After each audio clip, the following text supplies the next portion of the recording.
New York. Things are just nicer in the city. I really do believe that. Like, I got robbed and it was pleasant. I know the guy mailed me back my license. It kind of changes how you feel about someone, you know?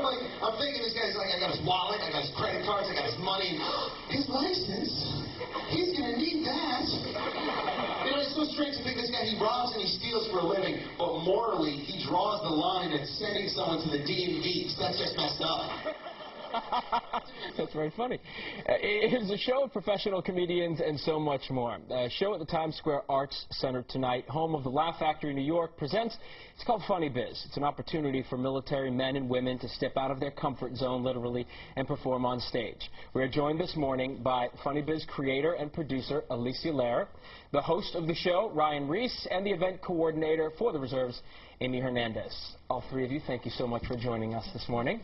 Good morning. Alicia, let's start with you. How did you come about this idea? How was the show created? Well, we all work within the comedic atmosphere on a day-to-day basis, and the show was actually, the concept of Funny Biz was created some time ago, a few years back, and it was reborn when we came back to work at Times Square Arts Center, home of Laugh Factory, and the thought was, okay, I have a military person that runs it. We have Richard Bastiano, who owns Times Square Arts Center, is also former military, and they're both very patriotic. And we said, what can we do to give back to the military men and women, make them, give them something that's a little lighter, or a lot lighter than what they're dealing with, and hence born Funny Biz. And you're kind of doing this in, as you say, in American Idol format. You're kind of looking for the funniest military person. Absolutely. And you're going around from base to base? We're going from, right now we're going from base to base. It was actually just kicked off December 12th at Fort Dix. They were gracious enough to be our launching pad, gave us an opportunity to bring some of our comedians, in-house comedians, as well as some of their comedians got up, or some of the military personnel got up and performed for us. And Ryan, you're hosting the show tonight. That's right. I am the master of ceremony this evening. We're kicking it off here in New York. And that was you we saw just at the beginning of this. Yeah, that was... so you're relatively funny yourself? No, not at all. Terribly unfunny. I keep telling them, they keep putting me on stage. It just doesn't... It just doesn't quit. No one else wants to do it. When you're watching these military men and women get up there and try to be, you know, up-and-coming comedians, do you find that it's a difference? There's a difference between those folks and the people who usually work with? Sure, because, you know, when they're up there and they're doing their thing, and let's say a joke doesn't work, they have guns. Which makes it funny anyways. You're going to laugh, right? Well, yes. You don't get many hecklers, let's put it that way. Exactly. No money to stay alive anyway. Everyone buys their 2 drinks. Very, very calm, very orderly.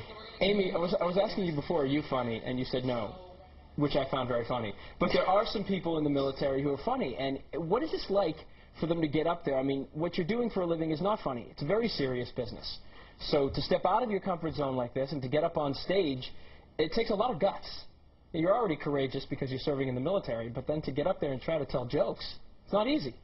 No, I think it's a way of getting their mind off track of the events that's going on, and it's a little boost of their morale to go up there and what Alicia's doing and bringing the laughter around the bases and stuff, and the Times Square Arts Center, what they're doing and getting together and bringing the comedians. It's good to bring the military back to different type of events and boost up their morale. And how has the number of servicemen and women coming forward been? Is it a great number of people? Well, the first show, I believe, was in Fort Dix. I don't know. I believe there was a good turnout. Did you have a good turnout? We had an amazing turnout. We had over 400 servicemen and women. Did that surprise you right off the bat? Absolutely, absolutely. We really, like I said, it was just kicked off. It was kind of something was played with MWR as well as some other people, and it was kicked off, and we had 400 people, the colonel all the way down, and we had a few participants, not as many as we had liked, but it was, you know, everyone was very excited and wanted to be involved, but a little stage fright. And so the show tonight, Ryan, that you will be hosting, how can people get there? What do they do? Well, it's right here in Times Square on 42nd Street at the Times Square Arts Center. Subway, cab. Tickets? Yeah, that helps. Why not? You need tickets? Yeah, I believe you can buy tickets at the box office. Okay, good. Does any of the military people ask you for tips before they get up there? I mean, I would think that if I was trying to tell jokes, I'd ask a professional. No, they're really confident. It's really? Probably because they know how to kill a man. They really don't. There you go, back to that violent force. All right. Guys, thank you so much. Best of luck with the show and the search to find the funniest military person around. Thank you. Appreciate you being here with us this morning.